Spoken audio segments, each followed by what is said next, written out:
En termes d'appareillage, je dirais classique, quelles ont été les grandes évolutions ces dernières années sur l'enfant ? Les évolutions ont été incroyables, je dirais.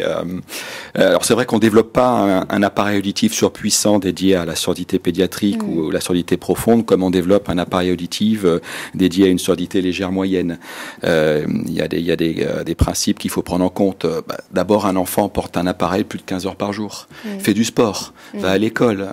Donc il faut des appareils extrêmement solides, extrêmement fiables. Donc on travaille beaucoup sur la fiabilité des produits, bien sûr.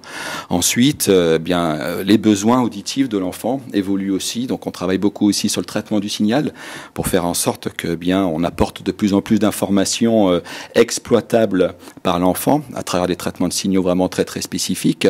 Un point primordial, c'est l'audition des fréquences aiguës qui permet effectivement le développement du langage de façon assez générale, et on travaille beaucoup sur des algorithmes spécifiques qui permettent de mieux percevoir les aigus et donc de mieux développer le langage aussi, toujours avec l'orthophoniste, l'audioprothésiste.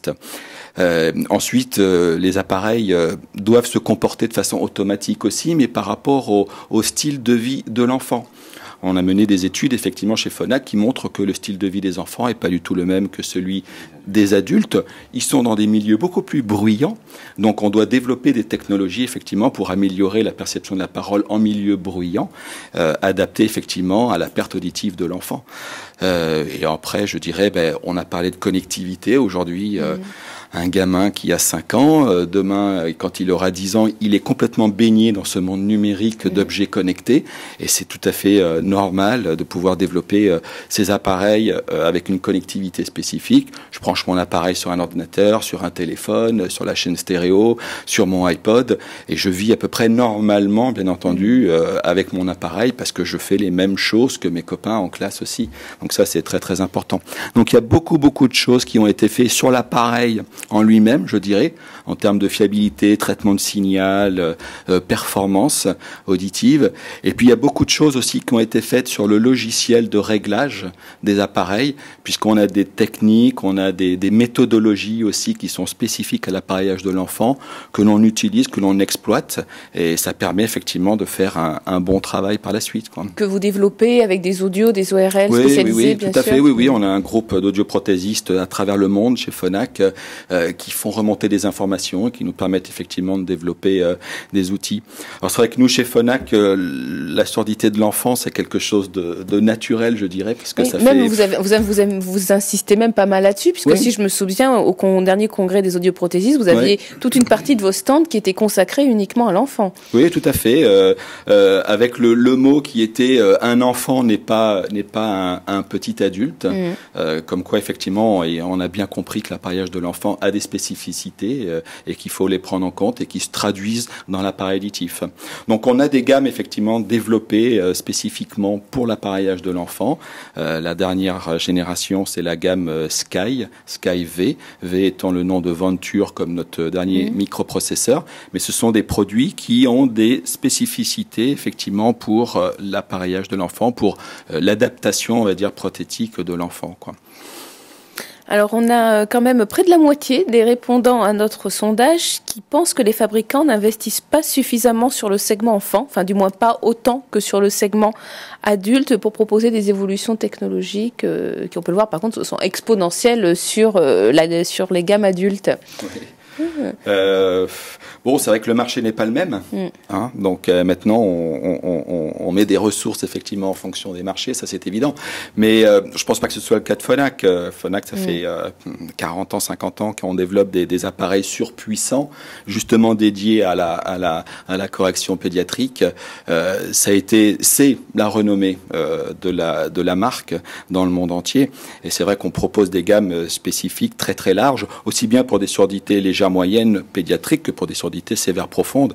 Puis après, il faut aussi penser à tout l'environnement pour l'enfant, c'est-à-dire qu'on propose à l'audioprothésiste des petits sachets enfants avec tous les outils pour pouvoir nettoyer, prendre en charge, pour les parents aussi, écouter les appareils, comprendre aussi le fonctionnement des appareils.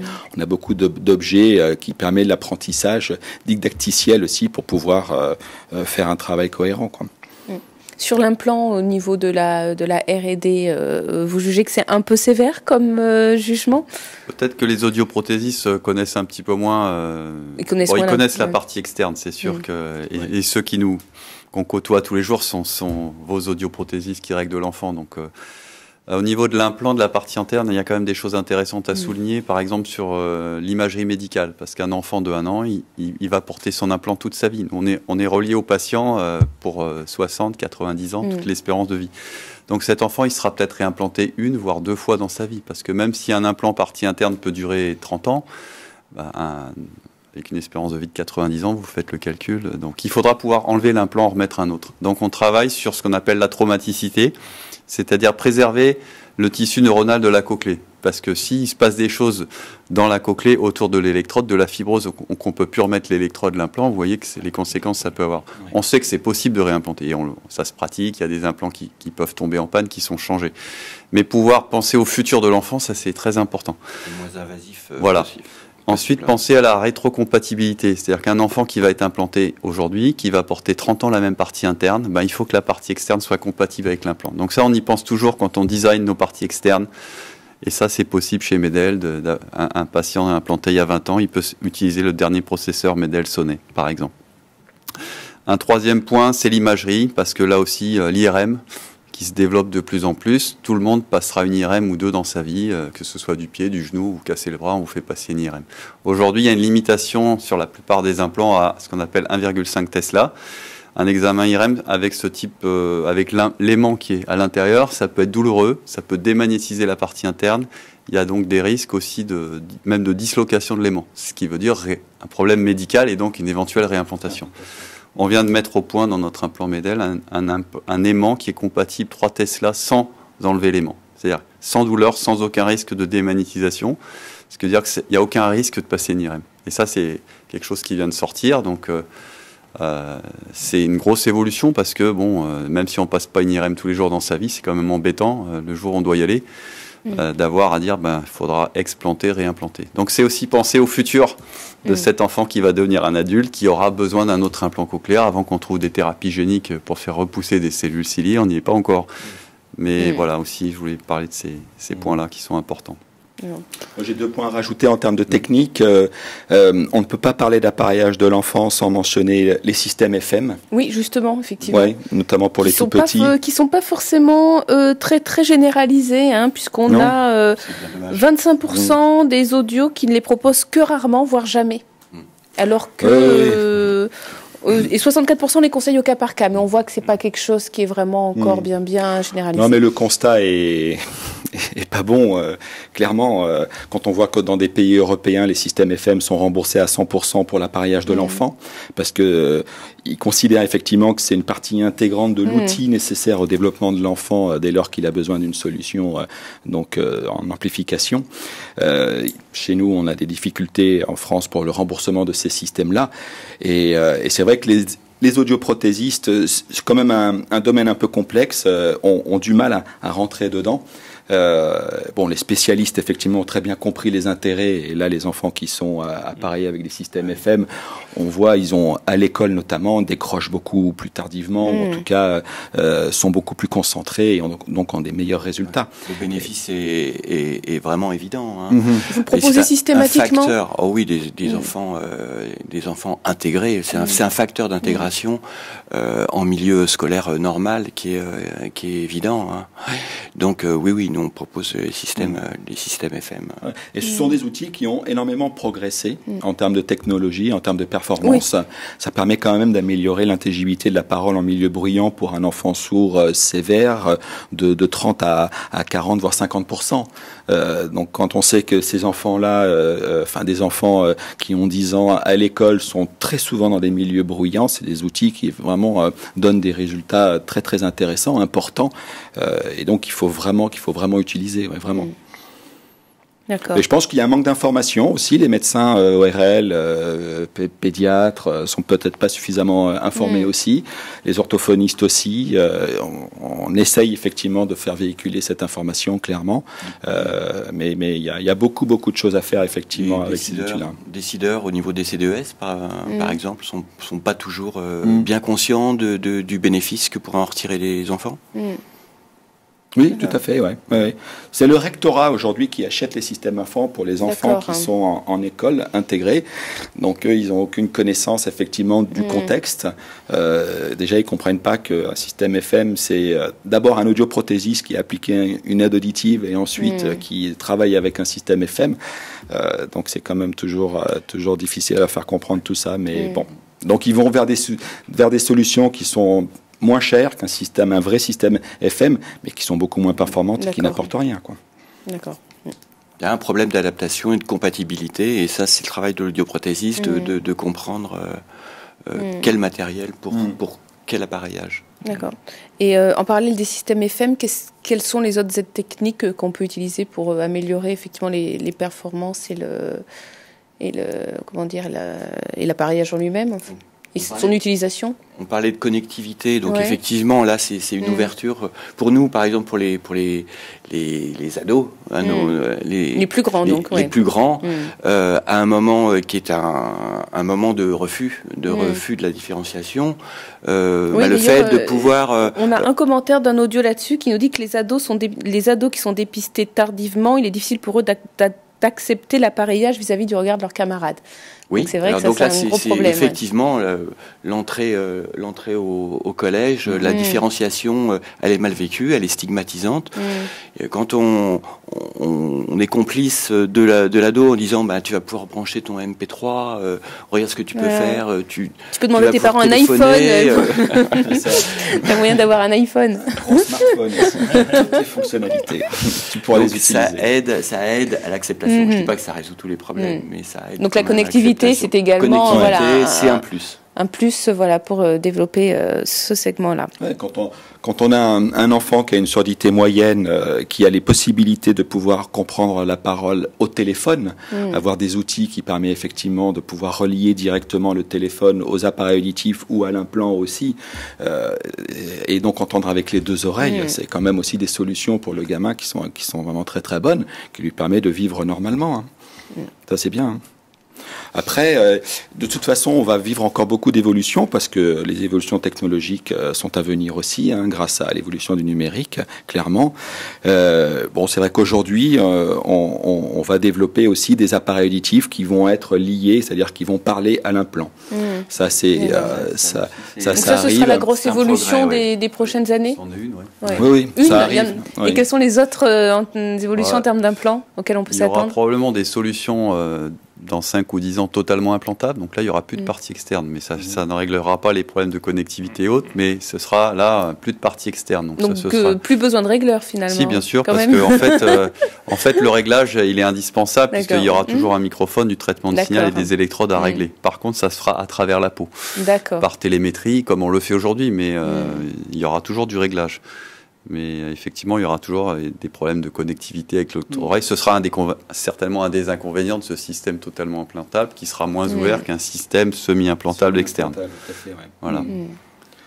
Non, je pense que l'évolution de l'appareil auditif qui va communiquer avec l'implant est une évolution intéressante pour les audioprothésistes, les régleurs d'implants. Ça va permettre d'ouvrir effectivement des possibilités de performances nouvelles, et notamment ce problème de l'intelligibilité de la parole dans le bruit, clairement, quoi. Donc nous, c'est vrai que dans le groupe Sonova, on a la chance d'avoir une marque d'implants aussi qui nous permet de travailler ensemble. Donc on a des synergies communes. Aujourd'hui, c'est quand même assez intéressant aussi à dire et à savoir entre le monde de l'appareil auditif et le monde de l'implant. Les technologies peuvent être utilisées d'un côté comme de l'autre pour toujours avoir des performances importantes. D'accord. Et donc effectivement de belles choses à venir en termes d'appareillage et de technique. Mais équiper un petit enfant, c'est également l'accueillir convenablement dans un centre. Tout à l'heure, on parlait du mobilier. Est-ce que vous pouvez nous en dire plus, Alain? Comment équiper son centre de manière à accueillir du mieux possible un petit patient? Il faut un mobilier spécifique, un espace enfant, comment ça se passe? Voilà, on réfléchit, c'est bon la force du réseau enfant, effectivement à définir un environnement, un lieu. Il faut que ça soit, il y ait certaines particularités. Il faut que l'enfant soit en confiance. Il faut voilà. Donc tout peut y contribuer. Hein, le matériel, les meubles. Le type d'audiomètre qu'on va utiliser pour avoir une parfaite réactivité justement par rapport à la disponibilité de l'enfant qui peut être fugace. Donc nous réfléchissons en groupe à établir des solutions qui permettront d'accueillir de mieux en mieux les enfants. Hein, autant du matériel, l'environnement, la pratique, les méthodologies. Voilà, cet échange d'expériences, il est enrichissant et il nous permet de tendre vers une amélioration globale de la prise en charge. C'est charté donc chez les centres spécialisés de l'enfant chez Amplifon, c'est-à-dire qu'il y a un mobilier qui est décliné dans tous ces centres-là? C'est pas forcément exactement le même, mais comme le disait Alain, on travaille ensemble et donc on débouche sur les mêmes solutions. Et donc peu à peu, on est en train de converger puisque chacun a ses habitudes ou ses historiques. Et on arrive à développer des centres pensés pour les enfants. C'est-à-dire que ce qui est important dans un centre avec un spécialiste, un audioprothésiste spécialiste pédiatrique, c'est que tout l'environnement soit pensé pour que l'enfant se sentent en confiance, mais aient envie de progresser, que les parents oui, c'est un centre qui accueille aussi la famille. Et voilà, exactement. Il faut aussi penser à la famille. Il faut un peu plus de place. Il faut penser effectivement comment s'organise le rendez-vous. Il faut que les parents soient actifs. Cette implication des parents fait parfois aussi la différence. D'ailleurs, on l'a bien vu dans les vidéos, on voit que surtout dans la première avec le petit Gaspard, on voit que la maman est très impliquée dans tout ce dispositif. Elle a été, vous l'avez formée avant, elle aussi, parce que. Alors elle code. Elle code, c'est ça, elle code. Elle signe, elle code. Ouais. Voilà, donc elle est hyper impliquée. On a les parents, oui. Puis le Gaspard, faut voir le décollage de l'enfant, malgré son handicap. Hein. Donc il y a les parents qui ont tout de suite pigé, qui sont dans la dynamique. La guidance, le travail qui se fait aussi avec l'orthophoniste permet aussi de donner des trucs, des ficelles.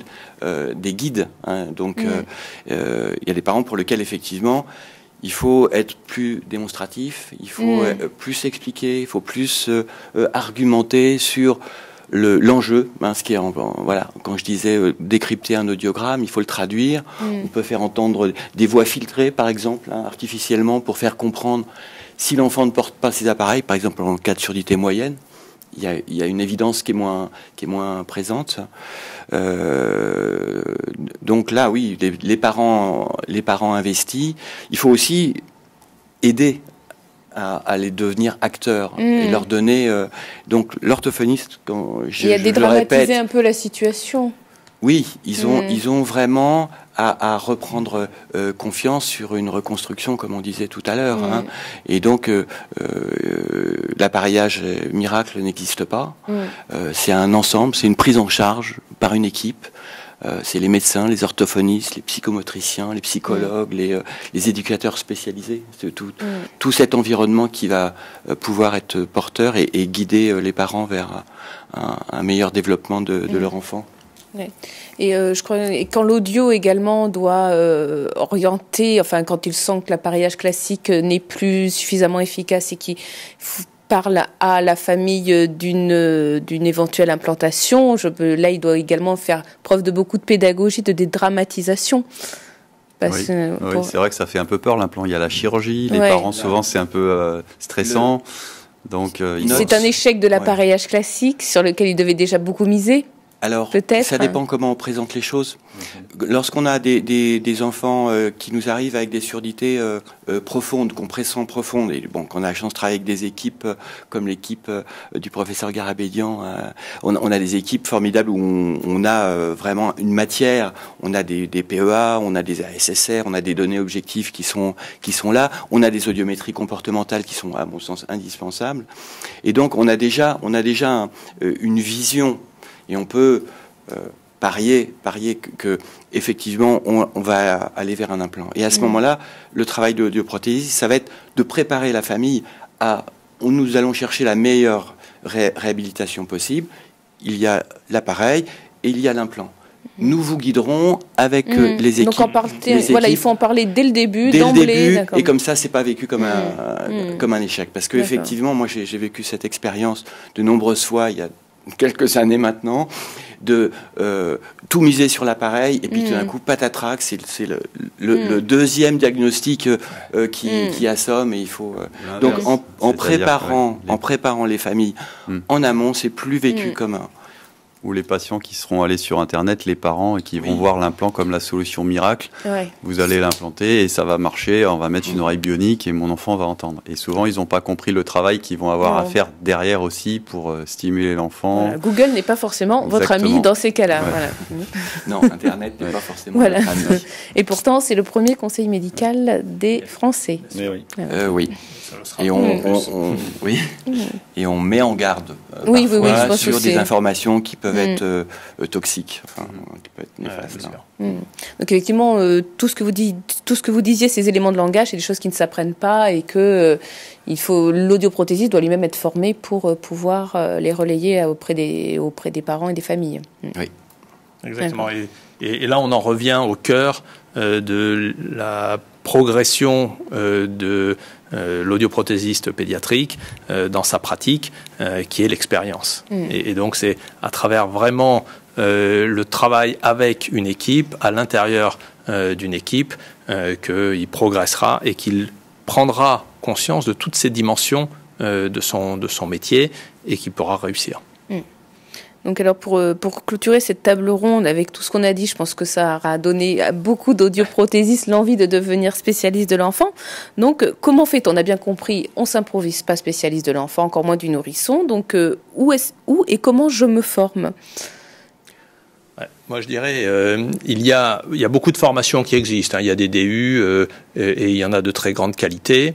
Et ça, je pense que ce soit les jeunes audioprothésistes qui sortent de l'école ou les audioprothésistes un petit peu plus seniors c'est surtout le DU, bien. Effectivement, qui apparemment est la formation la plus fréquentée. C'est une référence, et puis c'est un diplôme universitaire, donc c'est normal que ça fasse référence.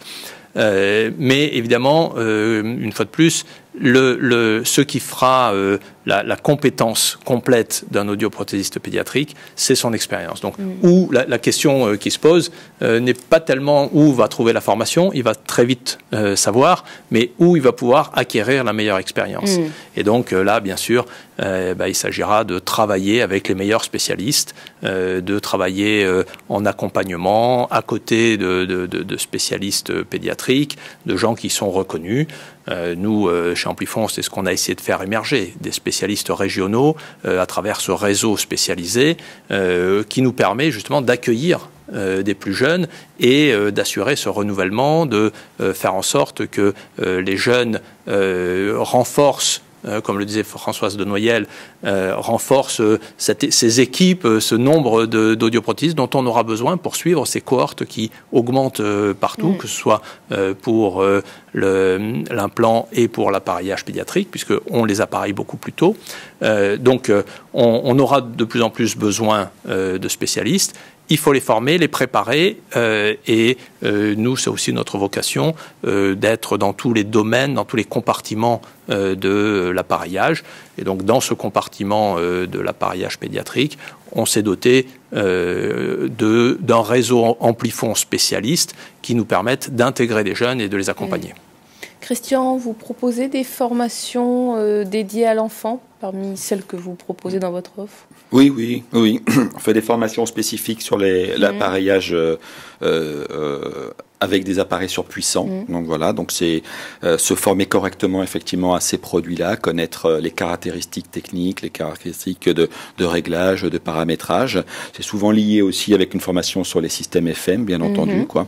Mais oui, tous ceux qui sont désireux de pouvoir se former sur ces outils-là, on les accueille avec plaisir, bien entendu. Ouais. Et vous constatez une croissance des demandes sur ce type de formation? Alors oui, on a une croissance de demandes et on a effectivement des demandes qui viennent plus souvent de jeunes qui n'ont pas encore la possibilité d'exercer et qui avant veulent vraiment connaître l'environnement technologique avant de se lancer, oui, bien entendu.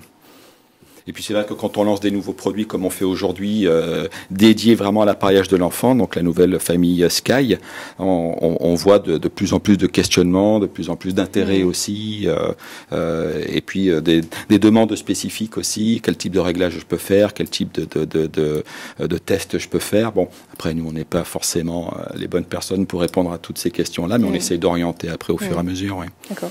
Chez Medel, des formations spécifiques également? Alors nous on les fait pour ceux qui vont faire de l'implant, ils ont été choisis par le centre, ils nous les envoient et on les forme. En amont, je pense qu'il y a tous les cours que l'on donne dans les écoles d'audioprothèse. Il y a maintenant des modules implants. On va donner des cours à Rennes, à Fougères, à Paris, à Montpellier sur le réglage de l'implant. Ça leur donne des bases au moins. Ensuite, je pense qu'il y a les stages qu'ils vont faire dans les hôpitaux. Il y a beaucoup d'audioprothésistes qui font des stages dans les services d'implants. Bon, à Rennes, je crois qu'ils en accueillent au moins 3 ou 4 par an, mais tous les services d'implant accueillent des stagiaires. C'est une manière déjà de connaître ce que c'est que le réglage de l'implant, de voir une équipe. Et après, il y a des formations un peu plus poussées, comme le Master de Montpellier. Et là, ce sont souvent des audioprothésistes déjà diplômés qui vont se spécialiser. Et il y a ils sont entre 5 et 10 par an, et la majorité sont des audioprothésistes qui veulent se spécialiser dans l'implant. Et qui souvent deviendront des régleurs pédiatriques, parce que, voilà. Donc... là aussi, la formation, le compagnonnage, et puis trouver son chemin. Hein. Mais toutes les portes sont ouvertes, il faut juste entrouvrir les bonnes et puis et y aller. À travers le site internet, on essaie de donner beaucoup d'informations aussi, des études dédiées effectivement à ce genre de sujet. Aussi bien pour les audioprothésistes que pour les parents aussi. Sur le site, il y a beaucoup d'informations sur les solutions disponibles, sur les études, effectivement, et puis des informations d'ordre un peu général aussi. Puis après, les audioprothésistes peuvent aller dans des congrès dédiés, effectivement, à l'appareillage de l'enfant. Il en existe un certain nombre à travers le monde, en France aussi. Donc, alors justement, effectivement, comme vous dites, ils peuvent y aller, mais le font-ils? Puisque nous avons une remarque qui regrette que n'importe quel audio peut appareiller un enfant et que l'appareillage de l'enfant devrait être plus encadré, qu'un niveau de qualification et de formation plus précise, avec par exemple un stage obligatoire, etc. Est-ce que c'est souhaitable, Richard? Qu'il y ait un label, en fait, obéissant à un cahier des charges précis, effectivement, des formations contraintes, des choses comme ça. Je pense que c'est assez difficile parce qu'il y a des formations officielles, les DU. Oui, mais elles ne sont pas obligatoires, en fait. Non, elles ne sont pas obligatoires. C'est pas une spécialisation pour le moment qui est reconnue mais officielle. Il y a aussi beaucoup de formations, celles que vous montez. Nous avons aussi nos propres formations, justement, puisque nous avons des spécialistes qui sont capables de transmettre. C'est aussi à travers des formations. Donc il y a une multitude de formations. Je crois que ce qui compte et ce qui fait la référence, c'est la confiance à l'intérieur de l'équipe pluridisciplinaire. On l'a dit dès le départ, ce métier ne peut se faire qu'à l'intérieur d'une équipe qui inclut des ORL, qui inclut des orthophonistes. Et donc, il faut accepter que finalement, ceux qui vont émerger dans les différents domaines, c'est pareil pour les ORL ou pour les orthophonistes, c'est ceux qui trouvent leur place dans ce genre d'équipe, parce qu'on ne peut pas dire en même temps c'est clé de fonctionner à l'intérieur d'une équipe pluridisciplinaire et ne pas accepter la règle du jeu, de dire on s'intègre dans une équipe, on est efficace dans cette équipe ou pas. Et donc, il s'agit bien, au-delà des formations, au-delà de l'expérience, de fonctionner en équipe. Et c'est ce qui fait la reconnaissance réelle de ce métier. D'accord, oui, parce que de toute façon, un audioprothésiste qui n'est pas intégré à une équipe pluridisciplinaire ne pourra pas travailler ce segment enfant. Tout particulièrement sur le tout petit. Le tout petit. D'accord. Donc Alain, je vais vous donner le mot de la fin, puisque vous êtes l'audioprothésiste spécialiste de l'enfant sur ce plateau. Donc aujourd'hui, quels sont les bénéfices, que vous tirez de cette activité-là? Alors, ça demande une pleine disponibilité, hein, mais en retour, on a énormément de gratification dans ce travail. Beaucoup de satisfaction personnelle. Beaucoup de satisfaction, beaucoup de retours des familles. C'est en pleine évolution, donc on a une place pour la créativité, pour essayer de faire avancer encore plus avant nos techniques d'approche, nos matériels, réfléchir. Donc c'est un métier passionnant, hein, personnellement. Fédérateur pour vos équipes également. Fédérateur et ô combien. Oui. Donc c'est un bel outil de management également, parce que je pense qu'il faut vraiment tellement suivre des protocoles précis. Alors dans notre centre, on est 3 audioprothésistes spécialistes de l'appareillage d'enfants, hein, donc c'est une force également, hein, de pouvoir avoir cette rigueur scientifique qui nous permet d'intégrer des mesures de RECD, d'obéir à un protocole bien rigoureux d'appareillage pédiatrique. Et c'est aussi la satisfaction d'avoir un échange constructif et est un élément qui a contribué à intégrer un enfant et à le rendre socialement en place. Pour nous, c'est une véritable gratification qui a du sens. Voilà. Donc, travail d'équipe, ça, Richard, on a largement parlé, mais voilà. Beaucoup de gratifications qui nous reviennent en tant qu'audioprothésistes. Très bien. Mais écoutez, on espère que beaucoup d'audioprothésistes qui nous auront regardés auront envie de développer ce segment et d'avoir la même passion que vous. Merci beaucoup, messieurs, d'avoir participé à cette table ronde organisée par Louis Magazine. Je vous dis à très bientôt. Merci de votre attention. Au revoir.